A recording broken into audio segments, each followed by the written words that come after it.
This is Baxter Colburn, host of the Verse of the Day podcast. Thanks for listening to the following broadcast on Public House Media.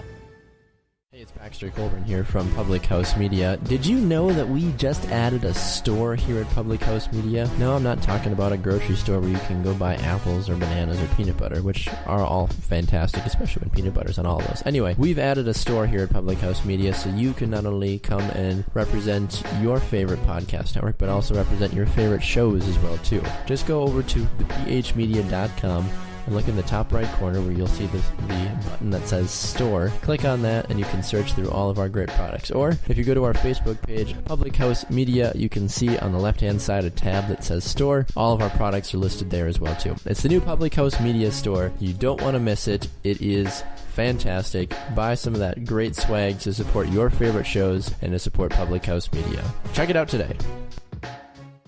Hey, this is Jerry Strauss, host of Hollywood Happy Plays here on Public House Media. Thank you for listening to the following broadcast on Public House Media.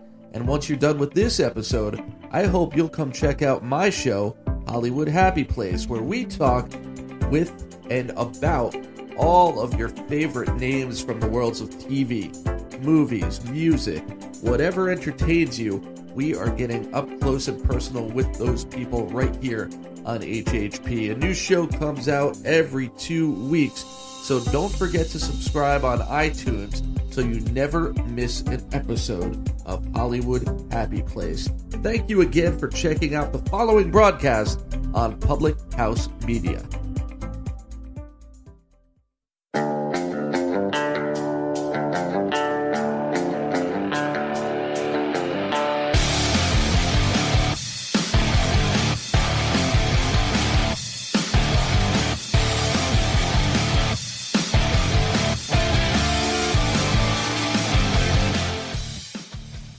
Everyone, welcome to Beauties and Headcanons, where we're nerdy, and you probably are too.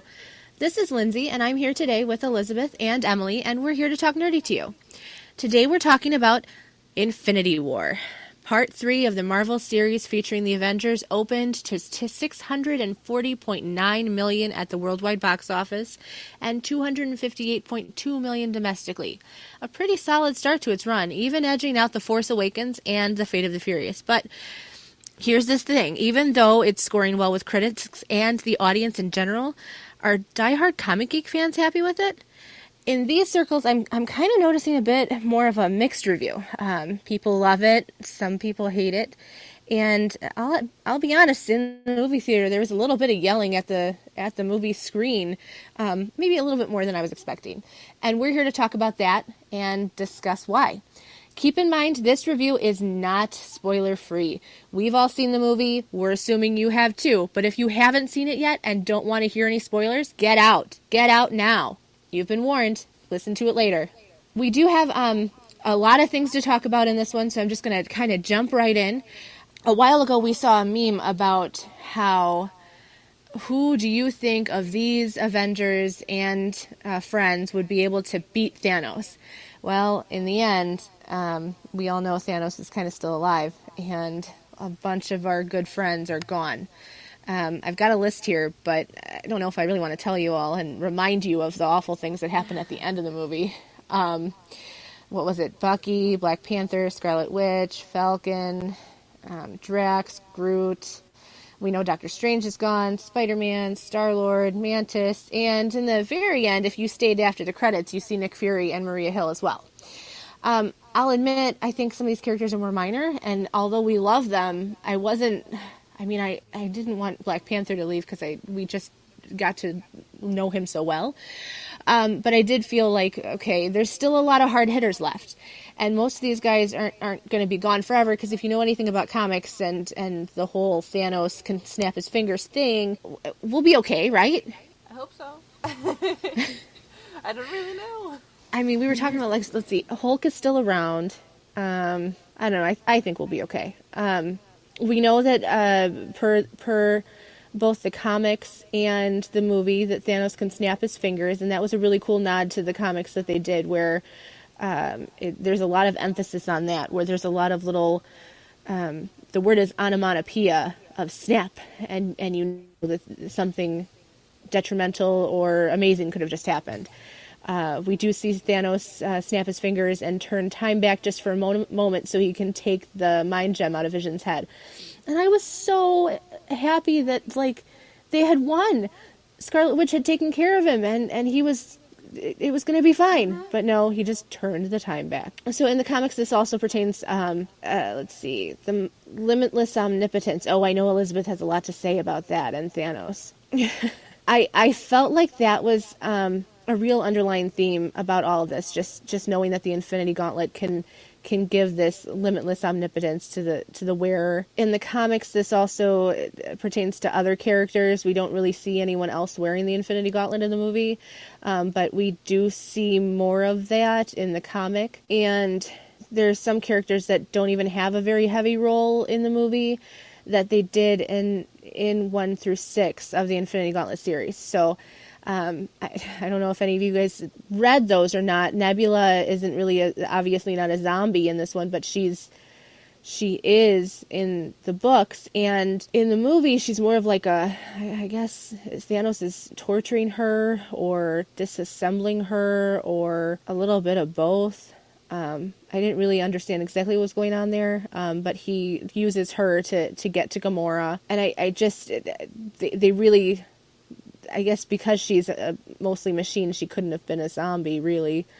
But I really wanted to see more trueness to the comics than we got to see. Now, to be fair, we know Marvel takes a lot of artistic license, but those are some of the big things that really, really jarred me on this one. Yeah, I mean, I was kind of expecting a lot more of the artistic license here, just because, I mean, there's so much that goes on in the comics, and I mean, it can be pretty difficult to translate that over to a movie, especially knowing that you have this, you have this time limit. You don't have this boundless time like you do with a comic or a book.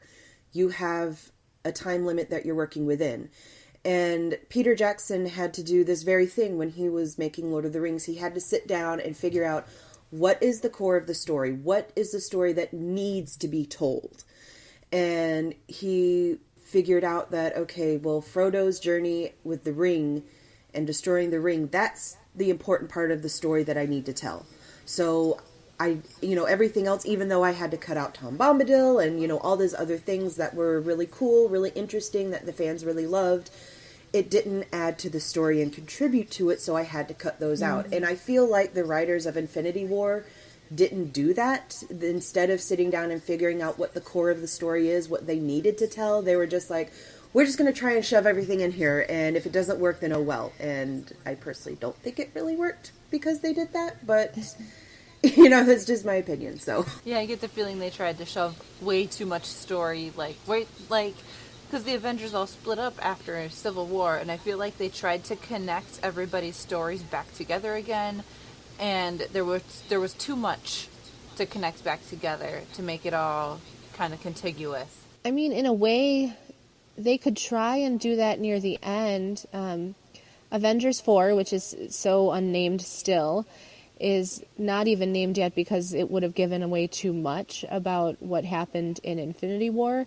So I'm still even kind of struggling with that. What could we possibly find out? Gamora and Nebula, the revenge, or something about the reunion of Cap and Iron Man. I don't even know. I feel like, I don't know.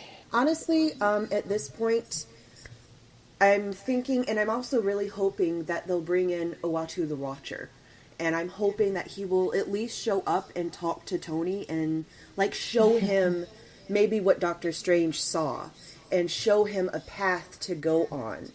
Because, I mean, otherwise they seem just sort of lost. And Uatu is pretty much the only person that I can think of that would actually be able to help them in any kind of a, meaningful way. Okay, but wait.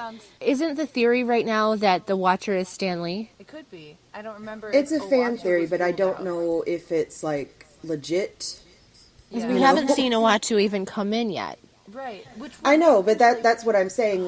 Out of all the characters that I know of, that's the only thing that that's the only person I can really picture coming in and interacting with them in any kind of a meaningful way to push them in the direction that they need to go, or give them an idea of what to do. Yeah. Well, and wouldn't it be just kind of really cool that if Stan Lee is the Watcher, aka Uatu, like, and I don't know if that has been proven or disproven either way, but wouldn't that just kind of put a really cool bow on it that Uatu is Stan Lee and he's the one that kind of fixes the Avengers so that they can take out Thanos?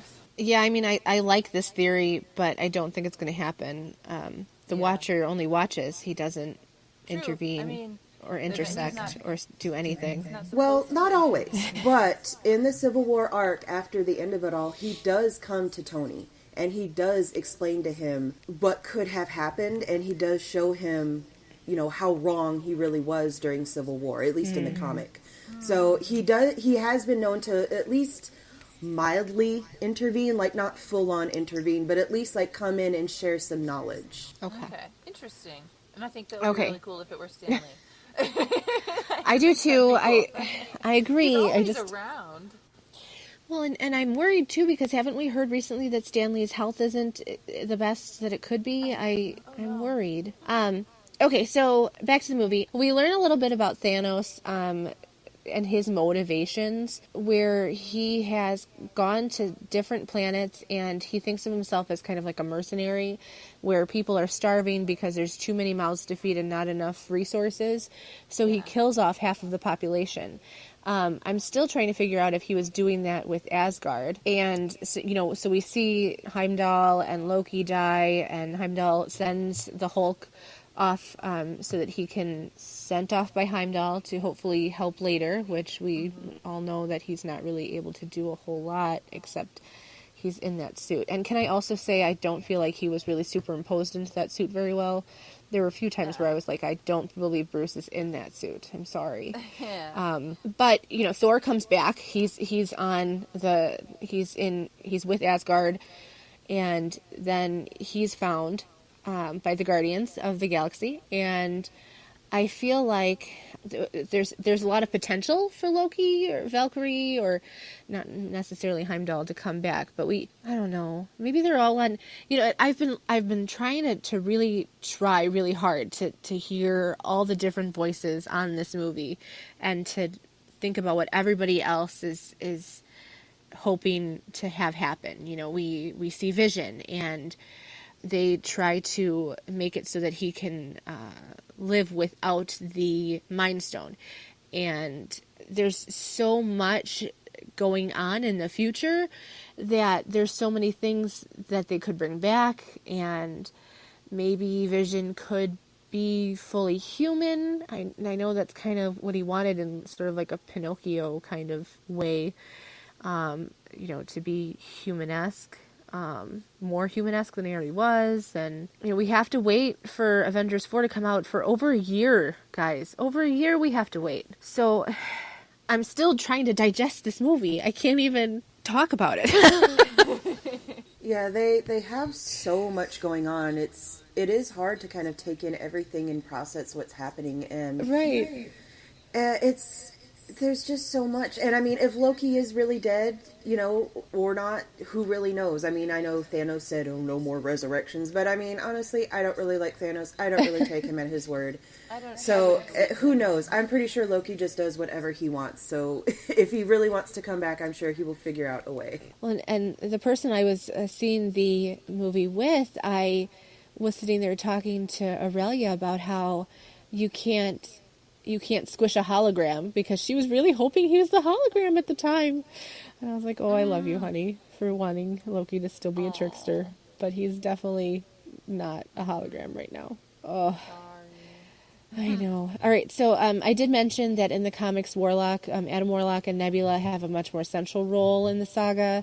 I feel sort of like gypped on that, because I wanted Warlock to make an appearance, because we saw at the end credits of one of the little Easter eggs at the end of one of the past movies, that Guardians the 2. Celestial being, that they were growing Adam Warlock in like a cocoon. Yeah. So where is he? Well, so will we have to wait until the next Avengers movie for him to pop up? Yeah, I think so, because here's the thing, the only movies that are coming out between then and now are Ant-Man and the Wasp, Captain Marvel, That's it. Then we get Avengers 4 next year. So we're going to get a bunch of backstory because Captain Marvel is set 1990s-ish. And as far as I can tell, or maybe I have that wrong. Maybe it's Ant-Man and the Wasp is 1990s-ish. No, I'm Oh, it's lying. Captain Marvel. I'm You're not right. sure. I am right. Yeah, Captain Marvel Yeah. is 1990s, and obviously Ant-Man and the Wasp is right after Ant-Man. New York. Or no, right after Civil War. Yeah, I think Yeah, it's right after Civil War. Yep. So let's talk about Thanos a little bit because I was starting to kind of like him. I was flip-flopping in between whether or not he really did love Gamora and he just doesn't really know what love is. And I don't want to steal your thunder on this, Elizabeth, but we need to talk about this one because I read the comics. I know that he's obsessed with Mistress Death, and she's a punk. She doesn't even give him the light of day. So in the comics, he creates himself a female version of himself, Taraxia. And this girl is fangirl Thanos' biggest groupie ever. She looks like him, she's fit, and she's like a cheerleader. Just the way she's drawn and the way she is, I that's what I assume she is. When she dies in the comics, he doesn't really even bat an eye. And Mistress Death ends up doing something near the end of the comics to kind of show that she really doesn't care about Thanos at all. We kind of know this already. She's not responding to any of his acts of love or his triflings. So I get it. But we're led to believe in this movie that he makes this sacrifice so that he can get the soul gem of someone he loves, and it happens to be Gamora standing next to him. Having a really hard time with that. But I also feel like maybe he has such a messed up... The Marvel universe... Now, not the comic version of Thanos, but the Marvel Cinematic Universe version of Thanos. Maybe he doesn't understand what love is, and he thinks that he really does love Gamora because he's spent so much time with her, and he saved her, and love is sacrifice? I don't know. Yeah, I don't buy it, one bit. Because and the main thing is I don't buy Thanos as this sympathetic villain. I really appreciate trying to write a sympathetic villain that people will identify with. Writing in this morally gray area with, maybe the villain at least has a point, even if they're going about it the wrong way. But I don't think every character or every villain can be written that way. Villains like the Joker, you can't write him as a sympathetic character because there is nothing about him to make sympathetic. He is just a monster, and that's who he is, and that's how he needs to be written. And similarly, that's how I think of Thanos. He's just this monster, and while I don't really normally like villains that aren't, very dimensional, who don't have all this complexness about them, I can still appreciate them for what they are, and trying to make a complex villain out of a villain who isn't that complex is very difficult, and I don't think that they did it very well. Like Lindsay's mentioned in the comics, the only person who Thanos really loves is Death. And, I think, honestly, if they had put that in the movie, the only person you love is Death, then I think that would have created a really interesting twist to the whole thing. He would have had to try to figure out, okay, well, what do I need to do then? I think it would have been more interesting to kind of maybe bring Peter into the whole thing and maybe force Gamora to sacrifice him for the Soul Stone, or maybe sacrifice herself in his place, and then he gets the Soul Stone.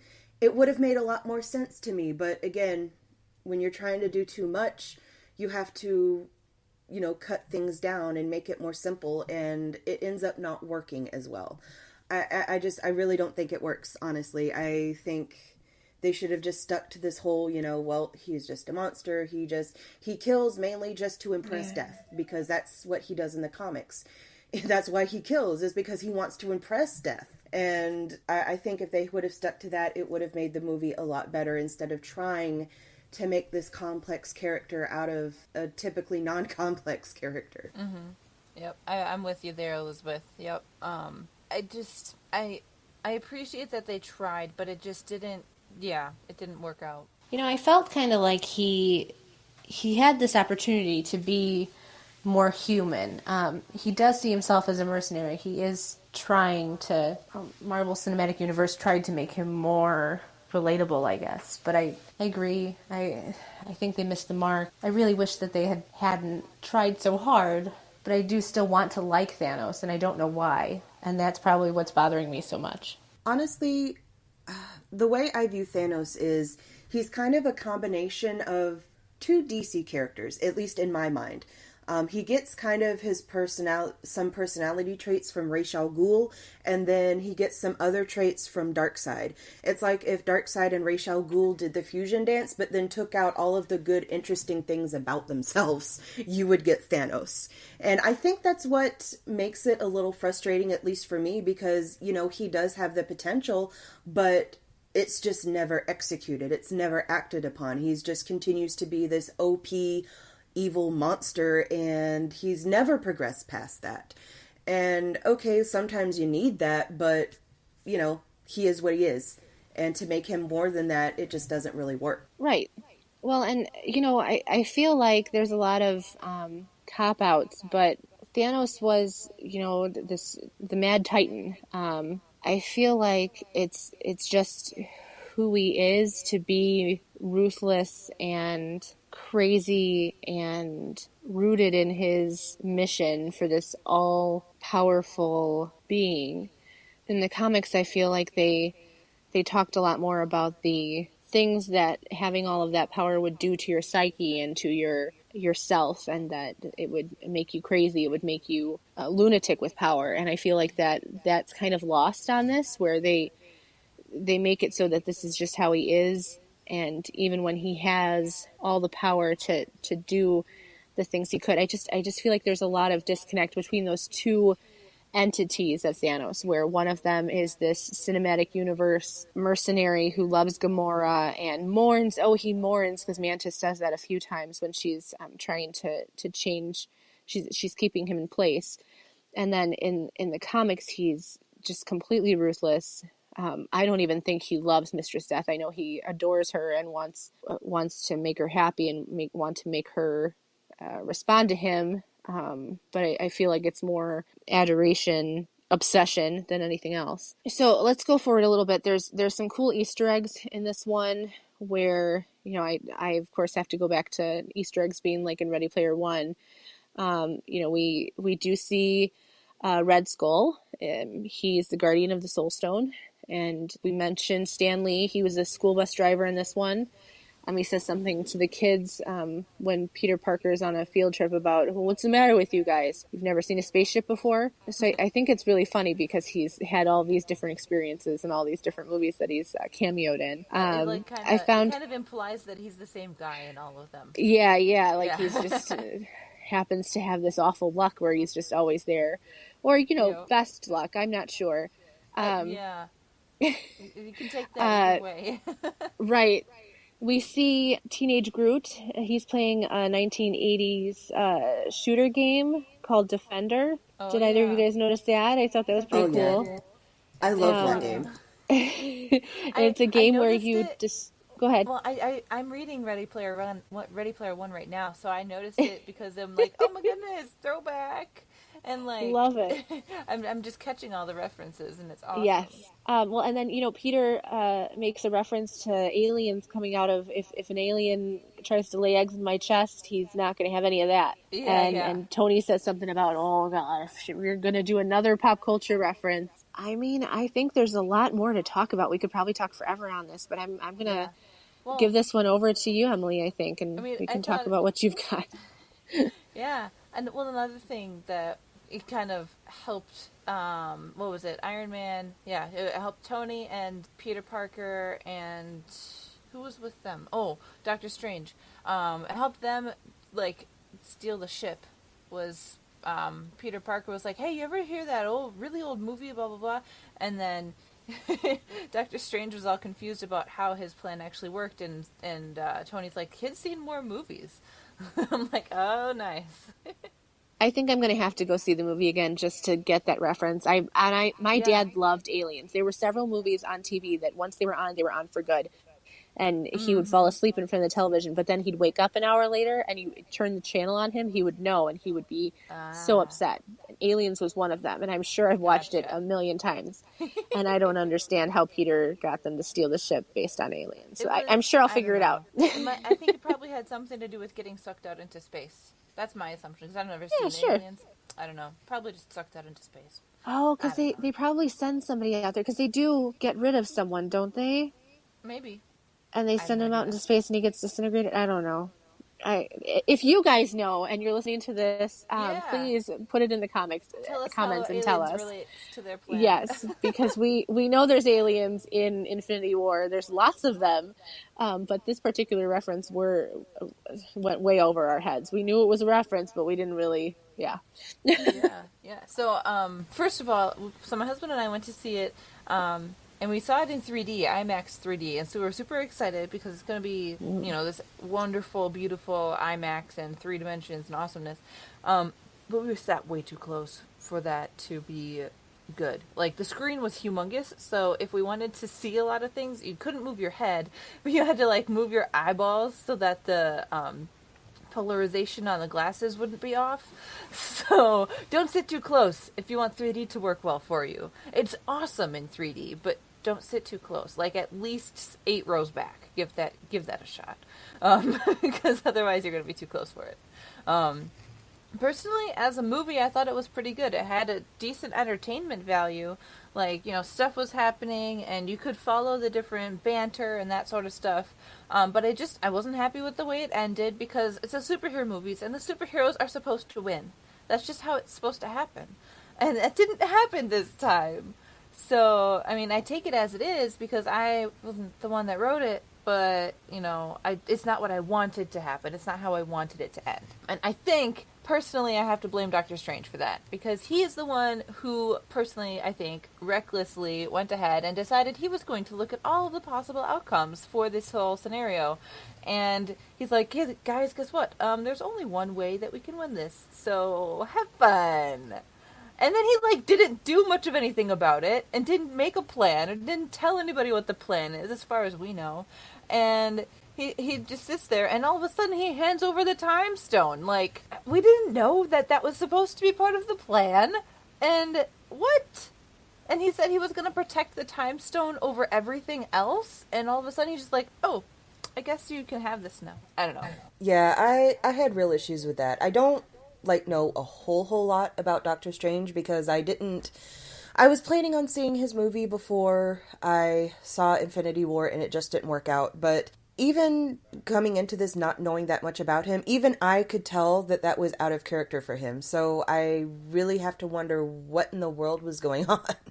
This was just so disrespectfully out of character for him, especially since, they made a point to state, this is my mission, this is my whole drive, to protect this time stone, and then he literally said to Tony's face, I will sacrifice you and Peter to keep the time stone safe. And then all of a sudden, oh, no, here it is.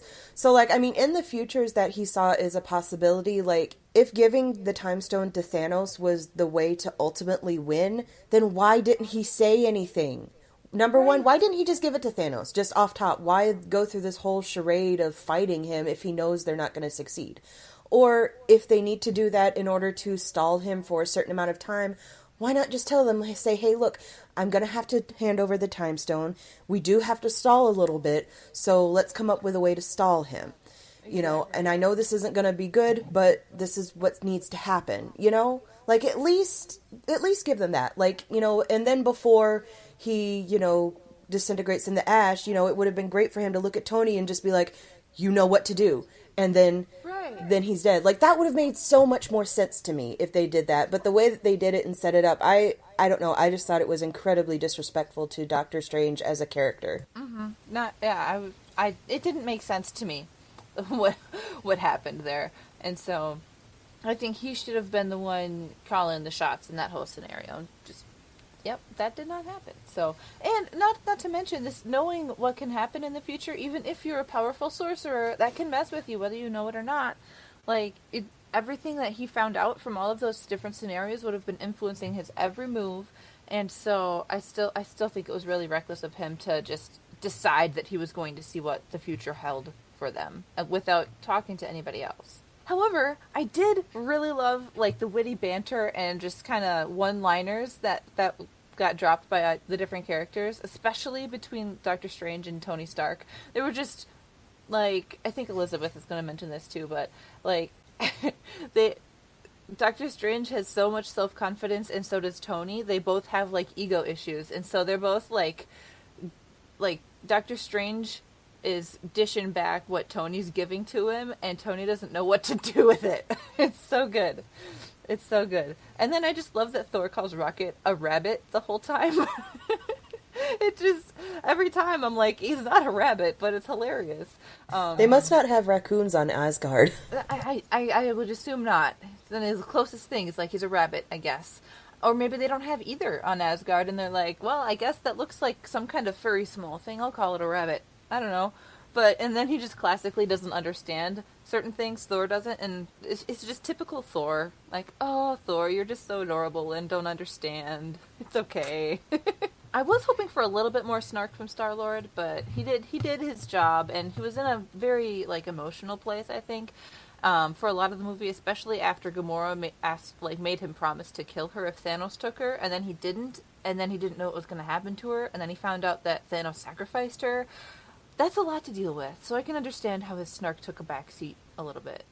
So. Yeah, and I mean, also, this is pretty soon after Guardians of the Galaxy 2, so I mean, keep in mind, he also met and then had to kill his own father, and then lost his real daddy, so, he's also still riding off of that as well. That is true. And I mean, they also mentioned that too when they first met Thor, and they were like, man, families, that's just how it is sometimes. Sometimes you just gotta kill your dad, and sometimes you gotta watch your brother die. That's totally normal.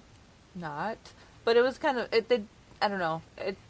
On the one hand, like, family dying is not like something to joke about, but on the other hand, the way that it was kind of a common theme for all of them made it, I don't know what it made it. Relevant.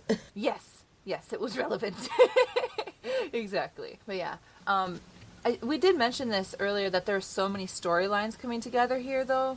I have a hard time trying to piece all of those different stories together, especially since some time has gone by, and so some characters are going to be in very different places than where we left them at the end of Civil War. I don't know if this is a thing, but like, maybe they could have made companion movies for Infinity Stones or Infinity War, where it's like, okay, these two movies get released on exactly the same day, but they're following different groups of characters, and so that kind of helps us compartmentalize things, and then they wrap it all up with another movie like afterward. I don't know. Like webisodes, right? Like webisodes. I don't know. Like, okay, so companion like, books. Like there's two books that they go together, but there's not exactly crossover between all of them until you read the follow-up book and everything makes sense. Yeah.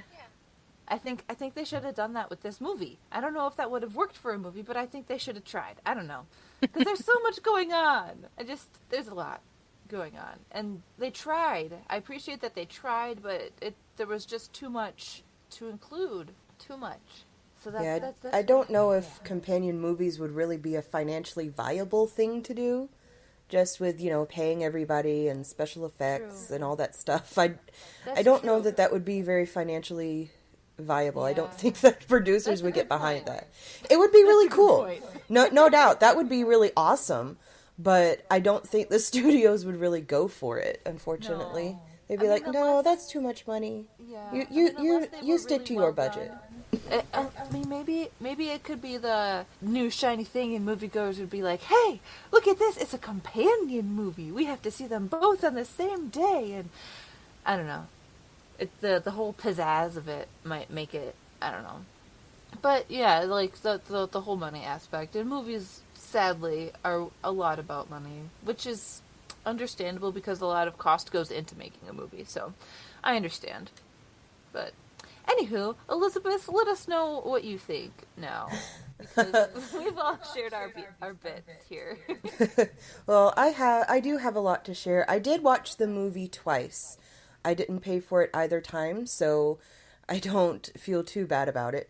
But I did watch it twice. Once just to watch it. Another time I watched it and I wrote my notes along with it. And I had a lot of notes. I actually had to cut down on my notes to include here just because for time constraints. And also to kind of focus it down a little bit, because there's a lot going on. And I think a lot of the problems with the movie stem from trying to put too much into one film.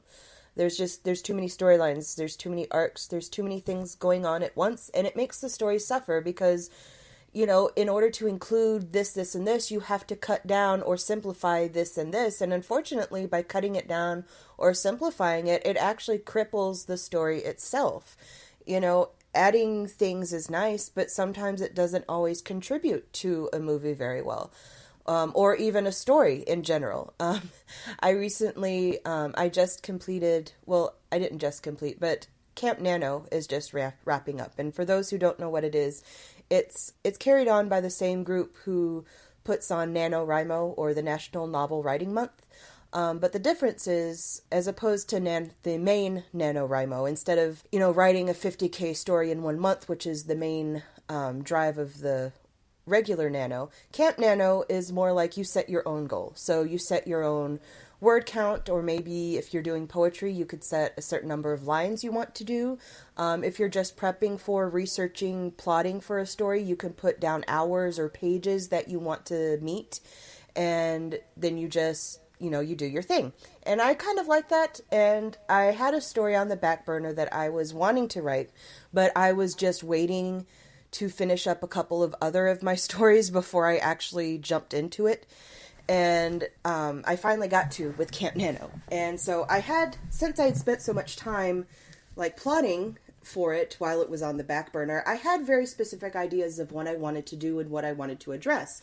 But when I was writing it, I discovered that two major plot points that I wanted to use near the end of the story, they weren't really going to work the way that it was. It was going to make the story all kind of clunky, and it wasn't gonna flow very well. And so after kind of thinking about it, even consulting with my husband, I decided, okay, well, I'll just kind of combine these two plot points together and kind of incorporate the major things of those plot points that I wanted to happen and have them happen kind of consecutively, like at the same time, more or less. So, and that way it worked, and the story flowed, and it ended well. And even though this word count was a little less than I thought it might be, the story still worked. And those are the kinds of things that you have to take into account when you're writing a story is, okay, well, this is a cool scene, and okay, well, these are cool sequences, but do they really fit in with the story that you need to tell?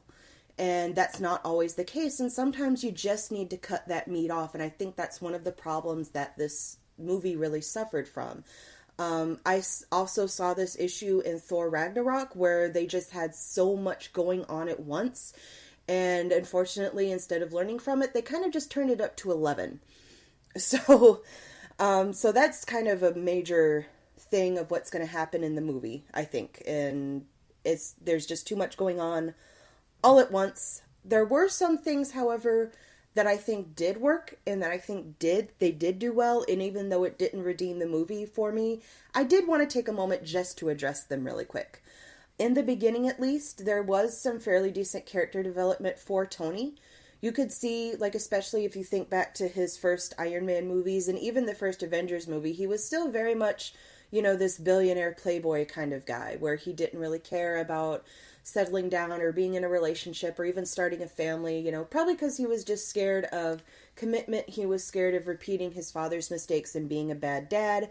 But I think, you know, given the events of Civil War and Homecoming and mentoring Peter Parker, it's kind of shown him that, you know, you don't have to be like your dad. You're not going to be a failure like your dad. So it's kind of gotten him to a point where, you know, he's okay with settling down with Pepper. He's okay with thinking about even starting a family with Pepper. And that's great character development right there. It's awesome character development to see that. And I really wish they would have stuck with that throughout the whole movie. But, you know, unfortunately, I don't think they did. Doctor Strange and Tony was absolute magic together. I love that Tony just didn't quite know how to handle that level of sass from somebody who isn't Pepper. And I also really liked how Bruce set Tony straight about calling Steve and the need to call Steve.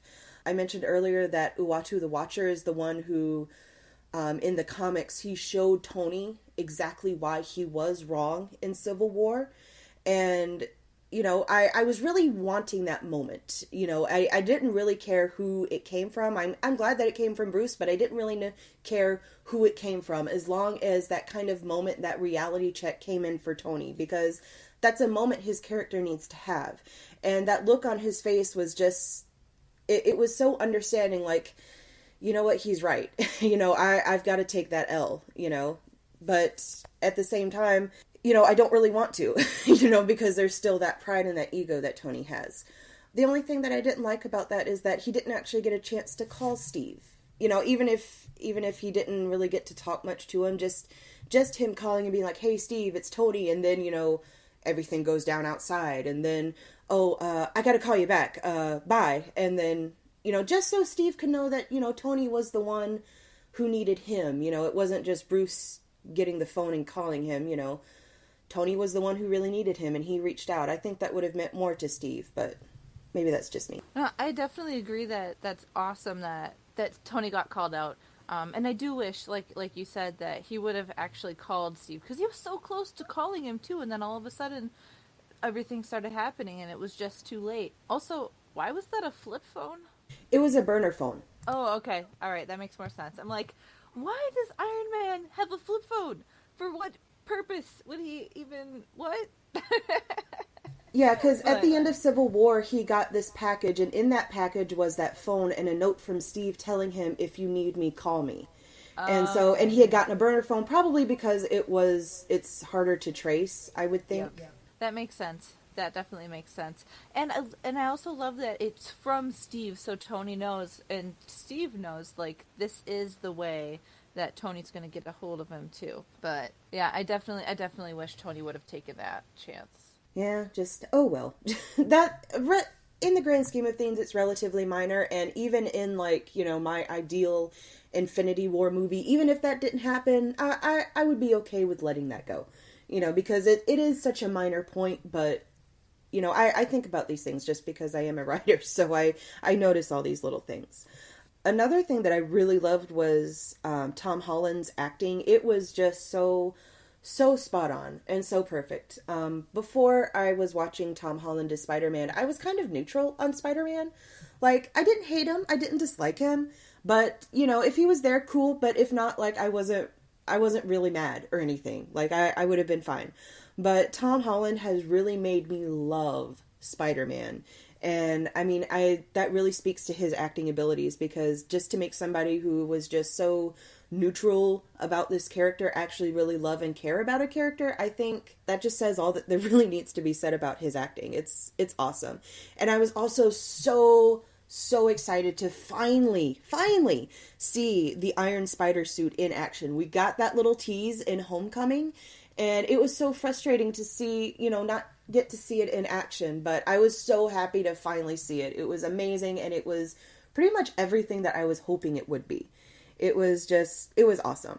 Now, the thing about ensemble movies about like Infinity War, is the team-ups that you're inevitably going to get as a result of it. And one of them that I really, really loved and kind of came out of left field for me was Thor and Rocket. Because before, I wouldn't really have thought much about them together. Like, okay, yeah, whatever. They'll probably be cool together. They'll fight together, whatever. But they had great chemistry together. They really worked. And just seeing them and then seeing Rocket and Bucky together, I'm just thinking, like, okay, I need a sitcom with both of them, like, with both Thor and Rocket, like, guest starring Bucky. And I need, like, at least 5 seasons of that, please. Because I don't think I can really get enough of them. Another awesome team up that happened was Natasha and Okoye. That was amazing. I mean, talk about girl power turned up to 11. They are such strong female characters. They're strong in their own ways and in different ways, and it just works so well. And they worked so well together. I mean, I really wanted to see more of that. Like, if they had action TV show kind of like Agents of S.H.I.E.L.D., I would watch all of it. I think we need to have that, and it needs to run from, like, now until the end of forever. Because I don't think anybody can get enough of that level of girl power, truly. Yeah, totally. Super awesome. I was surprised with how well Thor and Rocket worked together too. And I'm always been just a really big Bucky fan too. So if that show would be a thing, that sitcom, it would be fantastic. Like kind of like the Thor like teaser videos with him and his like regular roommate.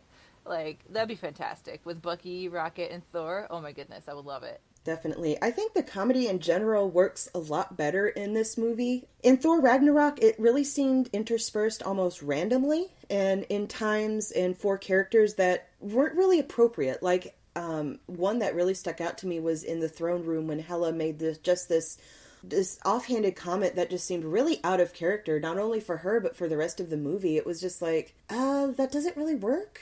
Like, what? Like, did she really say that? That just seems so weird and odd. But here the comedy is contained to appropriate moments and characters, so, you know, if they did learn anything from Thor Ragnarok, they at least learned that, even if that wasn't really the most important lesson to learn. They at least did learn that, so that did really work well for me. Also, Best Death Award, and the one that, actually one of them that I called before I saw the movie, has to go to Loki. He is my absolute favorite character, and he went out in a real blaze of glory. I loved it. And even if it turns out that he is dead for good, I'm very happy with how it happened. They really honored the character arc that he was taking from this, you know, kind of misunderstood, beaten down, you know, conflicted kind of person, turning into a villain, and then kind of rehabilitating and coming out on the other side as a hero. His last words were fantastic when he looked at Thanos and said, "You'll never be a god." That was just that little knife twist right at the end before he kicked the bucket. That's the Loki that I know and love. And that's a true hero's death. The one he really deserved, and I'm glad he got it. Heimdall also obviously had a wonderful, meaningful death, but I think Loki's just stole the whole sequence, and I loved it. Yeah, Loki's, I was not expecting at all, by the way, but I think it was really, really well done and very meaningful to, not only to Thor as a character, but even to the audience and to the movie. Because now we know, probably, that Loki won't swoop in and save the day or swoop in and ruin everything. You know, it has an impact. And then also Heimdall, yeah, when Heimdall died, I was actually really, really hoping that he would do something and have the Soul Stone or something like that. But he didn't, and that's okay, I guess. But, yeah, Heimdall, I actually didn't even know that it was him at first until I saw his eyes. And I'm like, oh, wait, that's him. Oh, and then he died. I'm like, oh, too bad. That's sad. Yeah, it's just a split second, but his actions were also very meaningful at the end, and I really did appreciate it. Overall, though, however, that's about all of the redeeming qualities of the movie that I could come up with, and for me, it wasn't really enough to overcome all of the problems. First and foremost, there was a huge problem with inconsistency with the characters and their characterization. One of the biggest that I mentioned was Doctor Strange, and you know, even though I don't know much about him, the fact that I'm able to tell that they really did a disservice to his character really says a lot for the writing. It just doesn't make sense. It doesn't make sense not only from a writing perspective, but from his perspective as well. It's really, they missed such a huge opportunity, I think, because Doctor Strange, I know that he, you know, deals with a lot of, you know, big picture, grand scale cosmic things, and they really just kind of shuffled him off into this secondary role in the movie, and it really didn't work. Really didn't work. Like I said, I think that characterization was just kind of straight up disrespectful to him, just as a character. It really didn't work. I also had a huge issue with Hulk's story arc. Just backtracking a little bit, in the MCU, he's gone up against Thor twice. He's fought Tony in the Hulkbuster, and he's faced Abomination in his own movie, and that's not even counting the Chitauri invasion and the whole Ultron situation. So, safe to say, you know, he can hold his own against pretty much everybody. So the whole fight between him and Thanos was just absolute crap to me. There was so much potential there, but again, because of time constraints, because you're doing too much, you cut it down and that could have been a really amazing sequence. Instead, I counted this, he took 10 punches and a military press slam from Thanos, and the fight was over. And that was just amazingly disgusting, and the way they did a disservice to that. There could have been such a great back and forth between them, both then and later on, but they just completely wiped it out, and I thought that was horrible. Absolutely horrible. I was expecting so much more. And then afterwards, the Hulk just refuses to come out? Like, for why, though? Like, that's never happened before in the comics that, either myself or my husband could come up with.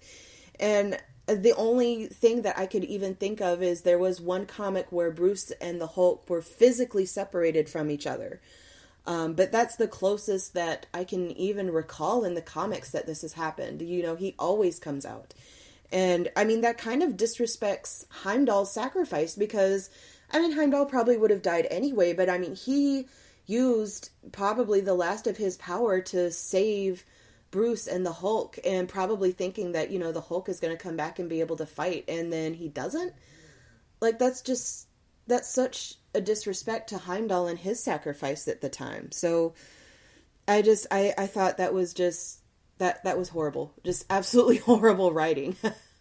As far as that really went. Confused me too. And they made light of it a little bit, like, making jokes about performance issues and things. And I'm like, okay, if that's the only reason why they're not letting Hulk come out, what's the deal? And I don't even think they could use the excuse of we can't make it takes too much time and effort to do the effect on Hulk, so we put him in a giant suit instead. No, because you could basically program it the same way, and I feel like programming him in the giant suit would also have more coding and stuff that would go into it, so I won't take that either, that it was a money or an implementation issue on the CG side or anything like that. Like, honestly, I think it was a writing issue. I think since they were trying to do so much, they didn't know what to do with Hulk, because, this is a character who can go toe-to-toe with Thanos, who in the comics has gone toe-to-toe with Thanos, but now they're wanting to do so much, they don't really know what to do with Hulk, so, okay, well, we'll just make it so he just doesn't want to come out. Like, that, it's such a cop-out. Yeah, that just sounds I'm stupid. sure that it's going to come up later. I hope so. I hope they explain Definitely, it. Right now and it better. Yeah.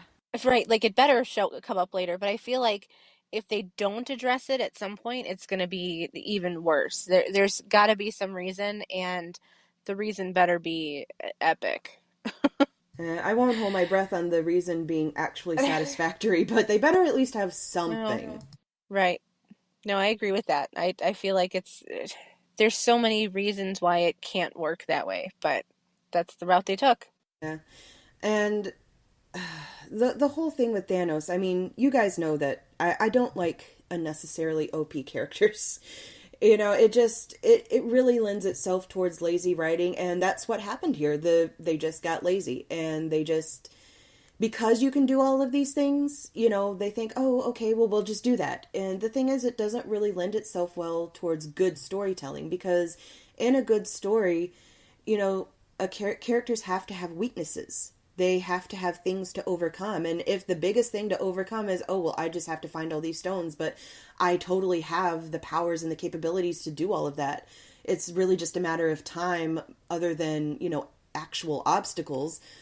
Then that's not very exciting. If you want to make a sympathetic villain, you not only have to give him qualities that the audience can identify with, but you have to put real obstacles in his way so that you're rooting for him in a way where, there's all these opportunities where he could fail, but at the end of but that failure doesn't happen until maybe the end of the movie, and he succeeds in every other way. That's how you make a villain who you can root for and who is sympathetic, is you have to not only give them the qualities that the audience can identify with, but also make it so that they can root for him. Make it so that he can lose. Make that a very real possibility, not just a momentary, hold your breath, oh my God, it's almost happening, he's almost losing, and then nope, it didn't happen. That's not enough. That's not enough. Well, and the fact that he just sent out his children to go collect the stones for him That's almost a cop out too, because he only had to go and get a couple of the stones, and they got some of them for him. And it seemed like the heroes that his minions, I guess, went up against, like, they could barely beat his minions too. I'm like, what in the world? How come these guys are so powerful? Exactly. It's when you write OP characters like that, your writing gets lazy, because then all of a sudden, well, they can't always do everything together, so they have to have somebody, but they have to have somebody with them who is at least relatively, on some sort of even playing field with them, otherwise they're not really useful, That's the thing. I mean, you can make characters that are powerful, but you don't have to make them all powerful in order for their power to be worth it. That's kind of also an issue that I have with Scarlet Witch as well, because her powers are so nebulous and undefined, and they fluctuate so much, like, both in the movies and in the comics. And it boggles my mind, because, okay, in the comics, in the House of M arc, she utters one sentence. She says, "No more mutants." And with that, the mutant population is decimated. They don't die, but they basically are not mutants anymore. And there are basically very few mutants left in that wake. So basically, with one sentence, she completely altered the genetic structure of millions of people. And you're telling me that with that kind of power, she couldn't just separate the Mind Stone from Vision? Like, really? You're going to tell me that? I don't buy it. Not at all. So you're saying basically that Scarlet Witch would have just been able to use her powers to separate the Mind Stone from Vision like that? I mean, honestly, she should have been able to. I mean, considering the examples that she's had before. I mean, she was manipulating the minds of the Avengers, like when they were coming after them and I think that was Winter Soldier. And I mean, she can do that. She can do, all this other stuff in the comics. She obviously has a lot of different things that she can do as well. So, I mean, I don't know why they wouldn't incorporate that, Yeah. I've got a good reason. You do. Go ahead. I bet she was having difficulty because she's in love with Vision now. No? And, she didn't want him to be any different without the Mind Stone, you're saying? Right, so she was trying to, be careful or not use her power completely or something like that. Something like that. I can understand that. It's still kind of a cop-out, though, because she... Again, I mean, and this is an issue that I just have with her character in general, is her powers are very nebulous, and they act more or less as a MacGuffin to whatever story she's in. So she can be just as powerful or just as not powerful as she needs to be given the circumstances. And that's kind of just an overall issue I have with the character in general. So, yeah, I mean, she could be that powerful, but again, she loves Vision, so she's not going to be that powerful for him. So, yeah, that's... that's just kind of a general thing, not really necessarily a specific thing. But anyway, I mean, for as good as the characterization in general started at the beginning of the movie, I feel like somewhere around the middle, it just kind of all fell apart. It's like the writers just kind of fell asleep and it's just like, okay, well, whatever, we'll just have that happen. And it never really recovered for me. Overall, I think the whole movie was kind of an exercise in how much you can get done while being lazy about it at the same time.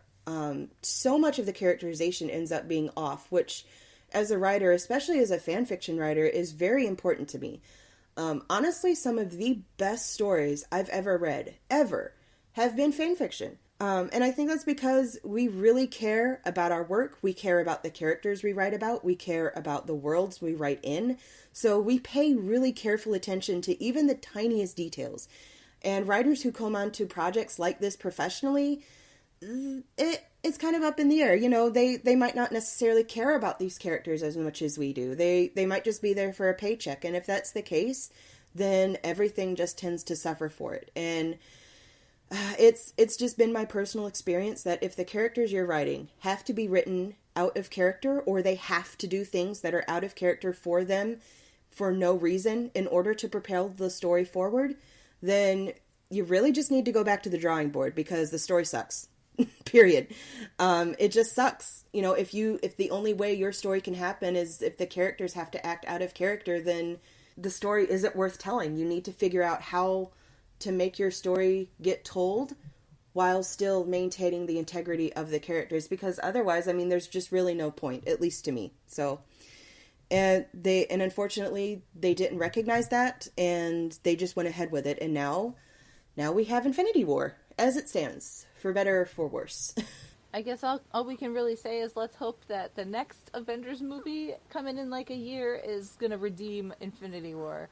Because that's kind of what we've got to hope for at this point. Yeah, pretty much. I mean, I don't know what all they're going to do to fix everything, and I have a feeling it's probably not going to be all that satisfactory, but, I hope they at least try and do something, Yeah, exactly. Well, thanks for getting nerdy with us today. As kind of a, I don't want to say downer, but as honest as we were with it, we'd love to know what your thoughts are on Infinity War. So talk nerdy to us. What did you think of the movie? You can find Beauties and Headcanons on Facebook, Twitter, and Tumblr to share your nerdy topic suggestions too. And subscribe to this podcast and others from Public House Media on iTunes, Spreaker, iHeartRadio, and wherever good podcasts are found. Also, this is a new thing that just came out recently. Check out thephmedia.com and check out our show merchandise. We have show merch like mugs, hats, shirts, socks, all kinds of stuff. So check it out. There's at the top of the page, there's a store link that you should click, and then there's a listing for all of the different shows that Public House Media has. And Beauties and Headcanons is close to the top of that list because we're first in the alphabet. So you should check that out and get some merch. Represent. We also love feedback. So if you liked this episode, or even if you didn't, please give us a rating and a review on our Facebook page, on our Spreaker or iTunes or podcasts, wherever you listen to us, so that we can keep making great episodes for you. I'm Emily. I'm Elisabeth. And I'm Lindsay. And thanks for getting nerdy with us on Beauties and Headcanons.